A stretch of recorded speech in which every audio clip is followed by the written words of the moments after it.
Alright, what's going on, everybody? Hope you guys are enjoying your day. So, week 4 was quite the interesting week. A lot of interesting games, and we're here to recap all of them. Now, for this week, I feel the need to, instead of, focus on the recap itself, I want to have a takeaway from the overall game, and then we'll briefly talk about some of the things that happened there. So I think I like this format. I've been changing it up each week, and I like this format this week, so we'll see if I stick with this one. But yeah, instead of an overall recap, it's more so the main takeaway from each matchup. With that being said, let's get started. Alright, so my takeaway from the Thursday Night Football game is the Cincinnati Bengals are better than I initially thought. I'm not going to lie, I was very low on Cincinnati this season. I didn't expect them to be 3-1 after 4 games, but they've surprised me, they've played well, and they even beat a team in the Steelers in which I didn't think they were going to get the job done. So the 3-1 in the season, Joe Burrow has been playing well. Again, me personally, I don't trust that offensive line. I don't trust that defense down the stretch, but at least for the start of the season, they've played well enough to help them win these games, and Burrow has been killing it this season, so I gotta give credit where credit's due. I don't know if they will be able to stand the test of time this season and continue to play this well, but we'll see. I just right now, I gotta give credit to Cincinnati. As for Jacksonville, man, Jacksonville right now, they're a dumpster fire. Urban Meyer clearly looks like he wants to get fired. He doesn't want to be there anymore. It's clear as day he does not want to be there anymore. But he doesn't want to quit. He wants to get fired. And they're not going to give him the benefit of the doubt. So I just feel bad for Trevor Lawrence. He has to deal with a situation like that. I feel bad for the players because, it's not their fault. They got to deal with this whole dumpster fire of an organization. But it is what it is. Yeah, Cincinnati. They're looking better than I thought. My takeaway from the Titans-Jets game is I can no longer trust the Titans. They are far too inconsistent. I don't know what to make of them. So for right now, my trust in the Titans is gone. I can no longer trust them. I understand that they were missing A.J. Brown. I understand they were missing Julio Jones. But when Ryan Tannehill throws for almost 300 yards and Derrick Henry runs for over 150 yards, you should be able to win that game. You're going up against the Jets. The Jets, with a rookie quarterback in Zach Wilson who has struggled all his games. Yet here, against the Titans defense, he played well. I'm happy for the rookie. Obviously, I've been telling people, give him time. This was the best game of his career, and he balled out. Congrats to him and the Jets on getting that win. But for the Titans, a team I thought could compete this year, for them to be this inconsistent, I don't know what to make of them. They were able to come back against the Seattle Seahawks, but they're losing to the Jets. I don't know what to make of this Titans team. Derrick Henry runs for over 150 yards. Ryan Tannehill throws for nearly 300 yards. And they lose the game? They go to overtime with the Jets and lose? I can't believe it. So yeah, my takeaway is I can no longer trust the Titans. My takeaway from the Lions and Bears game? Matt Nagy is holding this team back. Simple as that. Do you understand that the best thing Nagy did in this game was give up the play calling? He gave up the offensive play calling, and because of that, we got to see Justin Fields actually show what he can do. Now, Justin Fields didn't have an explosive type of game, but he put up a really good game here, and they were able to open up the field by utilizing the play-action game, and because of that, they were able to get the win here. Justin Fields gets his first win as a starter, and the Bears actually looked like a good team. The only issue here is Matt Nagy, despite seeing that, he still wants to stick with Andy Dalton. When Andy Dalton's healthy, he's the starter. Matt Nagy is holding this team back. Goff in this game played well, but again, the Lions, I don't know, man. The Lions, it seems like another bad year for them. They're in these games, they're competing, but I don't know what to tell you. They competed last week, they competed this week. It's just not getting the job done. We don't expect much from the Lions anyway, but it is rough. But really for the Bears, Matt Nagy is holding this team back because he refuses to let Justin Fields be the starter and just let him go. He keeps holding on to Andy Dalton. And honestly, if they continue to do that, they're not going to go anywhere this season. We're seeing the talent that Justin Fields brings out. If you can utilize him properly and give him more reps, this team could potentially make a run. But Matt Nagy's holding them back. Simple as that. My takeaway for the Colts and Dolphins game? The Colts are a solid team when Carson Wentz is healthy. They can compete as long as he stays healthy. And that's the frustrating part. He's been dealing with injuries throughout the season and has been in and out. And because of these injuries, at times, Carson Wentz's play has been inconsistent. However, when he stays healthy, when he's on the field and being a smart quarterback and making smart plays, not trying to put his body at risk because he's constantly dealing with injuries, the Colts look presentable. Again, this team is filled with talent. They're balanced on both the offensive and defensive side. Carson Wentz in this game threw a couple touchdown passes. He looked nice. Jonathan Taylor ran for over 100 yards. They looked nice on the offensive side. Defensively, they also looked nice. Now, for the Dolphins, Jacoby Brissett also had a nice game. You know, he had a couple touchdown passes as well, but it just wasn't enough. The Colts, when they're healthy, especially when it comes to Carson Wentz, they are a solid team that can potentially compete. Problem is, he's never really healthy, and that's the true issue of the Colts this season. If he can stay healthy, they have a chance to potentially make a run, but we'll see what happens. My takeaway for the Browns and the Vikings, the Browns defense is legit. My God, this Browns defense is something special. They were missing 3 starters in this game, and they plugged in 3 of their young guys to take over those spots, and the defense didn't skip a beat. They held the Vikings offense to 7 points. This defense is something special. I talked about this. I said they've added a lot of great pieces through free agency and especially in the draft. If these guys can show up, especially in the secondary for Cleveland, they can be a legitimate contending team this year. And right now, those young guys are showing up. J.O.K. looks amazing. This young guy looks amazing. Their guys are showing up there for Cleveland. They're definitely showing up there for Cleveland, so this defense is something special. Offensively for Cleveland, one of the worst performances they've had in a while. Now, Nick Chubb and Kareem Hunt, they were running the ball well. Nick Chubb had 100 yards rushing. Kareem Hunt had 69. He was doing well. The run game was not an issue for them. It was the passing game. Baker had one of his worst performances, if not the worst performance of his career. You can make the argument. I'm not going to go into that. Today, well, not today, but in this game, he was just inaccurate the entire time. He kept going to Odell, and he missed throw after throw after throw after throw. I don't know if it's due to the shoulder injury he suffered, because we know he kind of dislocated his left shoulder trying to make a tackle in one of their previous games. So I don't know if it's that left shoulder. I don't know if it's because he's trying to feed the ball to Odell, because we know Landry did not play in this game. So I don't know if it's because he was trying to force feed the ball to to Odell, and the connection just wasn't there. I just don't know what it was. But Baker was so off in this game. He's not this inaccurate. He couldn't hit anything. He was just missing Odell. It was bad. He's going to get himself together. But despite him being terrible, the defense held down the Vikings offense and only gave up 7 points. That's what I'm talking about. Cleveland's defense is legit, guys. It's legit.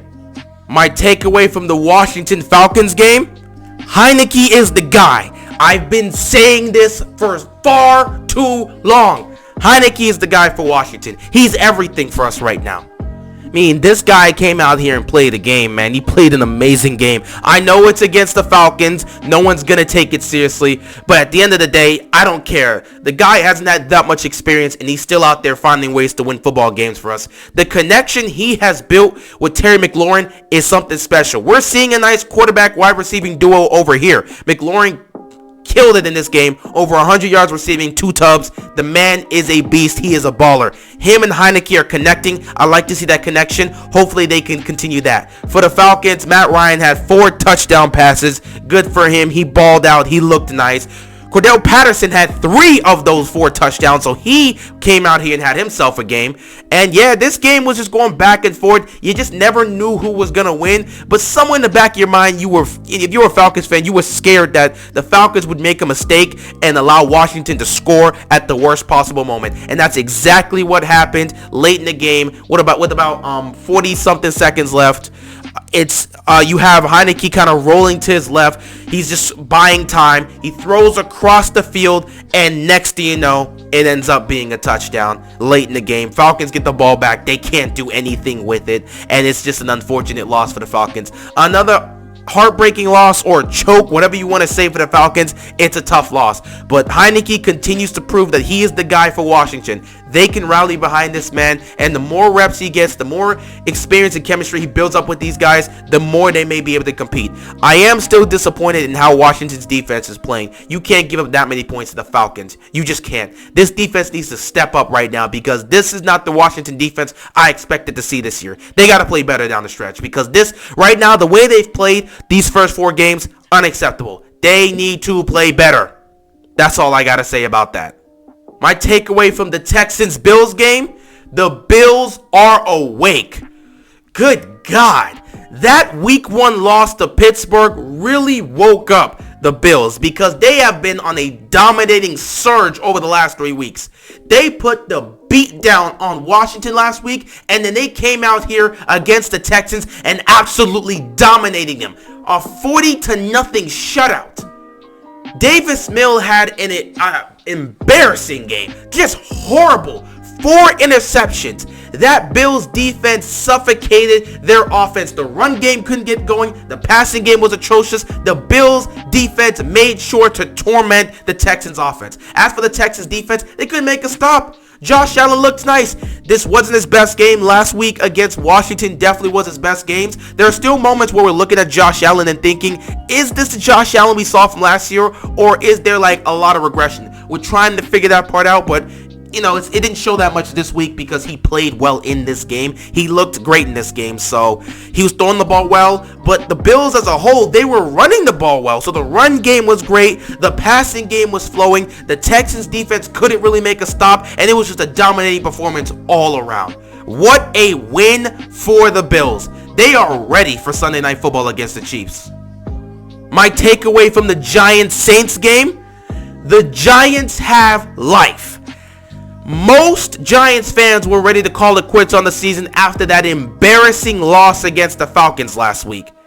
But to have this happen, this was crazy. For them to lose to the Falcons and then come out here and beat the Saints, man, that just rejuvenated the Giants fans. You have Daniel Jones throwing for over 400 yards. He was hitting his receivers, man. Kenny Golladay had over 100 yards receiving. He was hitting Tony. He was hitting Saquon, who got involved in the receiving game. Man, he was doing his thing. Saquon looked like the Saquon we know and love. The same Saquon we saw before his injury. He was involved in both the receiving and the running game. He had a rushing touchdown and a receiving touchdown. That's the Saquon we know. He was getting active in this game. Everybody was getting active for the Giants in this game. As for the Saints, Jameis Winston had a solid game. He didn't turn the ball over. Kamara still ran the ball great. He had over 100 yards rushing on the ground. And you had Taysom Hill run for 2 touchdowns. One of those was a beastly touchdown run by him. I mean, he was just carrying guys. That was a beast mode type of run. So Taysom Hill out here bullying guys. But yeah, they looked nice. They made plays. I'm surprised to see the Saints lose. I didn't think that game was going to go into overtime, but it did. And unfortunately, the Saints weren't able to get it done. So great win for the Giants. This might have saved their season a little. Who knows? But the Giants have life. My takeaway from the Chiefs-Eagles game, high-end talent saves the day. This Chiefs defense is a disappointment. This is an embarrassment. They gave up 30 points to the Philadelphia Eagles. 30! In fact, this Chiefs defense has given up 30 points in almost all their games, and they're averaging giving up about 30 points a game so far this season. This is a joke. Jalen Hurts threw for almost 400 yards in this game. How do you let that happen? What is going on with this team? What is happening in the secondary? What's happening with the front seven? How are you giving up all these big yards and these points? What is happening with the Chiefs defense? This is a serious problem. This needs to be addressed. But once again, they're probably not going to address it because guess what? High-end talent comes in to save the day. Patrick Mahomes throws a pick in this game, and he proceeds to throw 5 touchdowns. 3 of those touchdowns went to Tyreek Hill. Can somebody explain to me what the game plan was for the Eagles defense? They chose to zone in on Travis Kelce, and they completely ignored Tyreek Hill. How do you ignore Tyreek Hill? He had nearly 200 yards receiving and 3 touchdowns in the game. They don't double team this dude. Why would you not double team Tyreek Hill? That's the one thing you got to do. Before, you don't even double team Kelsey. You'll double team Tyreek Hill before you do that. Obviously, you want to put an emphasis on Kelsey, but you want him to beat you in the game, not Tyreek Hill. You double team Tyreek Hill. The Eagles defense, they were an embarrassment again. I don't know what they were thinking. They decided to let this man run free, and he made their secondary pay. Mahomes doing Mahomes thing, I'm not surprised, but this is really a concern. This defense is a serious concern. If this Chiefs defense does not improve, this could be a problem. You're telling me now that the Chiefs have to go out and score 35 points a game in order to win. They're not going to be able to do that every single week. Sometimes the offense is just not going to work out like that. This is bad, man. That Chiefs defense needs to improve because they can't keep winning games by relying on their talent. They're not going to be able to get back to the Super Bowl if they think that's going to work out. My takeaway from the Panthers-Cowboys game, the Cowboys make a statement. Man, they come out here and they take down the undefeated Panthers. We do understand they're dealing with injuries, but this Panthers team is still a really good football team. And the Cowboys went out there and went toe-to-toe with them, and they were able to get the win. Sam Darnold, he struggled at times, threw 2 picks here. He also had 2 touchdowns. Both of them went to DJ Moore, who had over 100 yards receiving. He killed it today. But there were some struggles because the Cowboys defense, they continue to force turnovers. They're leading the league in turnovers right now. This Cowboys defense, man, they continue to make plays. They gave up a lot of points in this game, but at the same time, they continue to force turnovers. And as long as they can continue to do that, they're going to give Dak Prescott and that offense more opportunities, which is exactly what they want. Speaking of Dak has been looking great. He might be in the MVP conversation, depending on how you look at how the opponents has been and his overall performance, because he's been playing great. He's looked spectacular. 4 touchdown passes here on the day. Not that many passing yards, but I'm not a guy who cares about passing yards. I care about touchdowns, and he was scoring them big time in this game. Zeke was killing it. Man is looking like the Ezekiel Elliott we're used to seeing. Over 100 yards rushing. In fact, he had 143 rushing yards. He's killing it. He's back in form. This is the Zeke they need to see every game. If they can continue to play like this, the Cowboys are going to surprise a lot of people, and they're going to put themselves in that category of being a Super Bowl contending team. I love what I saw from the Cowboys here. They continue to win. This is what you want to see if you're a Dallas fan. Great win for them. My takeaway from the Seahawks-Niners game, the Niners need to make a decision. It has to be done, guys. The Seahawks came out here. They played a great game. Russell Wilson had a couple touchdown passes. They looked great. But this game was really about the Niners. This Niners team needs to make a decision. Garoppolo did not look good in this game. He had a touchdown, but he also had a pick. He struggled at times. They made some stops here and there. Garoppolo has not looked great for much of this season. Meanwhile, you got Trey Lance. They put him in the game here, and he throws a couple touchdown passes. Deebo Samuel went off. Over 150 yards receiving in 2 tubs. He did his thing today. But between the 2 quarterbacks, between Garoppolo and Trey Lance looked a little bit better. I'm just saying, they're going to have to make a decision. Either you're going to go with Garoppolo and stick with him, or you're going to put the rookie in and see what he can do. I've been begging the Niners to put in Trey Lance because Garoppolo has not been it. And again, this is another example that shows Trey Lance might have to be the answer moving forward. So Shanahan's going to have to make a decision. At some point, either you're going to go with Garoppolo and you're going to stick with him, or you're going to start the rookie and move with him moving forward. They have got to figure this out. Great win for the Seahawks, though the Seahawks continue to be an inconsistent team. I cannot read them. I'm confused about them, and I just don't know what to make of them. We'll see what they do Thursday night against the Rams, but I'm very conflicted about what the Seahawks are. As for the Niners, it's time to make a decision. Either you're going with Garoppolo or you're going with Trey Lance. Make a choice. My takeaway from the Cardinals-Rams game, the Cardinals put the league on notice. They are the only team that is left undefeated, 4-0 on the season. They come into this game going up against the Rams team that just took down the Bucks. The Rams were flying high, so were the Cardinals. So somebody had to come out here and battle it out, and the Cardinals were the ones that got the victory. Kyler looked great in this game, had a couple of touchdown passes. He connected with AJ Green, who got a touchdown here. The running game was also looking great for the Cardinals. They were getting things done. Overall, as a team, they came out here and they outplayed the Rams. For the Rams, Matthew Stafford, he looked solid, though he did throw a pick. Running game wasn't as best as it could be, but it was still pretty good for them as well. Both teams ran the ball relatively well, and their quarterbacks played well. The difference was just really the plays they made and how the defenses were able to force, which is, making plays, making stops, and putting their offenses in a good position. Not to mention the turnover through the pick that Matthew Stafford threw. The Cardinals, man, they look great. They look great. Through 4 games, they look great. They have put the league on notice. We are legit this year. We are aiming for much more than just playoffs. We're ready to show you guys what we can do. Through 4 games, they've looked like that. We will see how they fare next week, but this game right here, they beat a Rams team in which I crowned them to be the best team in that division and potentially the best team in the NFL. They beat that team. So I got to give the Cardinals their credit. They put the league on notice. They might just be the best team in the NFL right now. We'll just have to see. What a fantastic win for the Cardinals.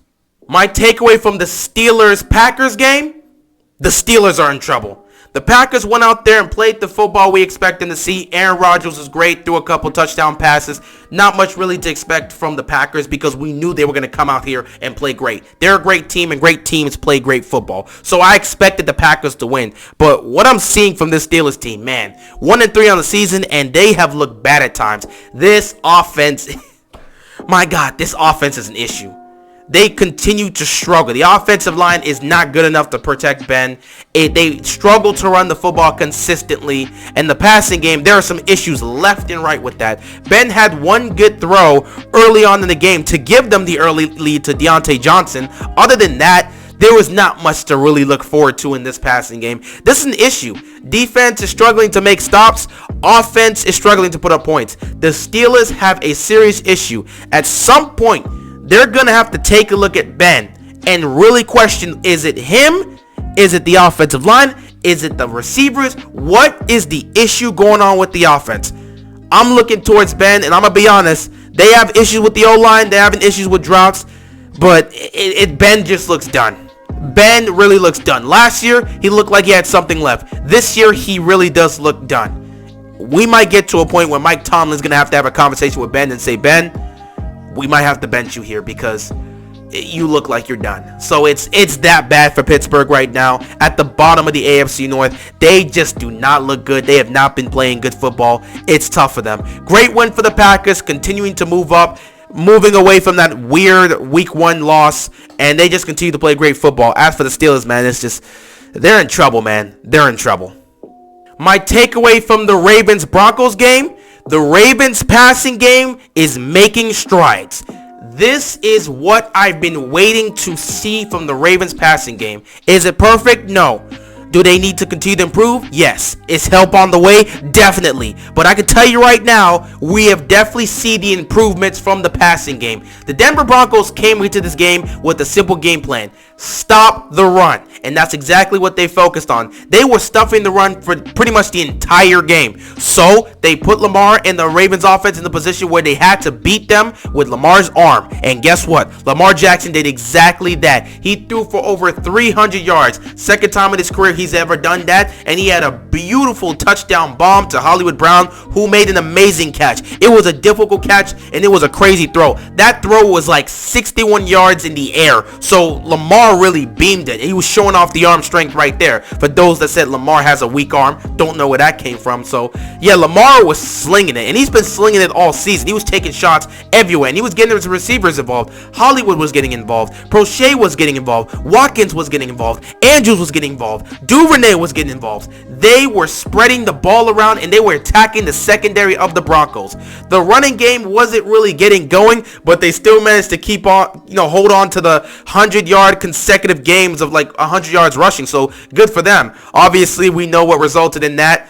Fangio versus Harbaugh. I'm not going into it here, but It was a great game for the Ravens, getting the job done. Defense, again, dominating. Teddy Bridgewater ended up getting knocked out towards the end of the first half, so he didn't play the second half. Drew Lock couldn't get anything going. Our Ravens defense had 5 sacks in total, and they got a pick at the end of the game by Anthony Averett. Averett's been great. He's been playing great football. I love what I'm seeing from him. He's finally making the plays we expected him to make. So, yeah, Ravens offense was doing their thing, airing it out. Ravens defense was making stops, only gave up 7 points, dominating performance. This is exactly what I love to see from the Ravens. The Ravens offense is really becoming more of a balanced offense where they can hit you with the run and hit you with the pass. You take away the pass, they'll run it down your throat. You take away the run, they're going to air it out with Lamar. That's exactly what I want to see. Help is on the way, though. It was a tough loss for Denver, but hopefully Teddy is all right and he'll be back next week. We'll see what happens with that. But great win for the Ravens,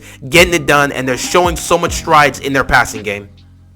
My takeaway from the Bucs-Patriots Sunday Night Football matchup, Brady wins the 4D chess match. Brady and Belichick were going at it in this game. They were playing 4D chess. Belichick threw everything he could at Tom Brady. The amount of coverages, the blitzes, the schemes he was throwing at Brady at time confused him. Now, Brady in this game did not play his best. In fact, if you look at it, overall, Mac Jones did have a better performance than Tom Brady. But Brady ended up coming up clutch. That's where he got the job done. Got his team in position to kick a field goal, take the lead. That's all that really needs to be said. But yeah, Brady did not look good in this game for much of it. He missed a lot of throws, especially in the first half. For much of this game, he was missing throws we expect Brady to make. But when he got to the fourth quarter, he started making the throws that we know he can make, and he was connecting. Now, it shouldn't have really came down to them having to kick a field goal if Antonio Brown brought his hands.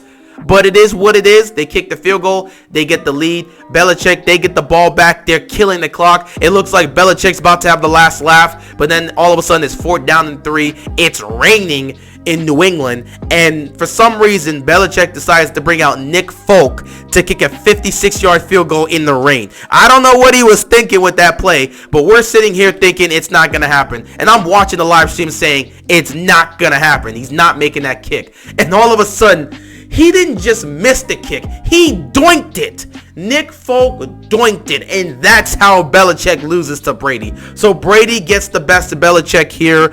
It was a nasty game through and through. Mac Jones showed some great strides. This was his best game of his young career. He really went out there and put on a show. We hope to see more from him moving forward. He's making strides. Brady gets the win. He's happy to get this win in New England. He bests Belichick, and they're just moving forward. So it was an ugly game, but the Bucs got the win, and that's all we really needed to know. Brady best Belichick.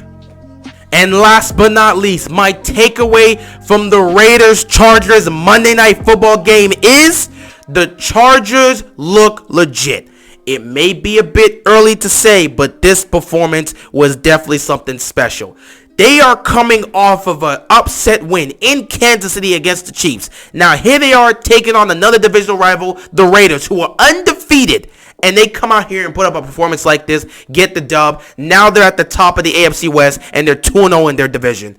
They really do look like a legit team, man. They come out here in this game, and Justin Herbert puts on a performance on Monday Night Football. 3 touchdown passes in the first half. He looks spectacular, man. Justin Herbert is becoming one of my favorite young players to watch. That's not my quarterback or anyone on my team. Like, I'm loving this man's game. I haven't had this much praise about a young quarterback that's not on my team since Andrew Luck. So I really love what I'm seeing from Herbert. He has made strides from last year. He continues to make the progression, and he's making big plays. For the Raiders, it was a tale of two halves. The first half, they were horrible, atrocious. They couldn't get anything going. The Chargers defense was suffocating them, and they made stops left and right. However, that's been the case for the Raiders all season. Once they get out that locker room for the second half, they're a different football team. It's been like that all season, and it happened here in this game. They dominated the third quarter and put up 14 unanswered points. They were down 21-0 going into halftime, came out the locker room, put up 14 unanswered points, and they were close to making this a tie game. But the Chargers defense came up clutch, and they made stops when they needed to in the fourth quarter, got the ball back to the Chargers, and again, Herbert led a drive down the field to seal it with a touchdown. Eckler in this game had over 100 yards rushing, and he had 2 total touchdowns. 1 receiving, 1 rushing. Eckler was doing his thing. He was doing his thing and just carving up slowly. He was slowly carving up that Raiders defense. Raiders defense did a great job for the most part, but at some point cracks were showing. They did better in the second half than they did in the first half, but cracks did start to show. And at the end of the day, the Raiders had a chance to potentially make something happen, but Derek Carr threw a pick to Derwin James, who's back, and it's great to see that he's healthy again. So James gets the pick, ends the game there, and the Chargers get the win. They're looking great in the AFC West. Can't wait to see what they're going to do moving forward this season. Great win for them. And those are my takeaways from week 4. It was a crazy week filled with some crazy games. We had some nice primetime games, and it was great. So, yeah, some good wins. A lot of teams looking nice. And like I said earlier, there's only one team that's left undefeated, the Arizona Cardinals. Let's see how long that'll last. Will it be broken in week 5? Who knows? Week 5 is looking to be crazy, especially with Thursday Night Football and Sunday Night Football, as well as Monday Night Football. So the primetime games, they all look to be exciting this week. Can't wait to see what happens with that. But anyway, that's pretty much all I got here for this recap. Thanks for watching, and I'm out of here, man. Peace!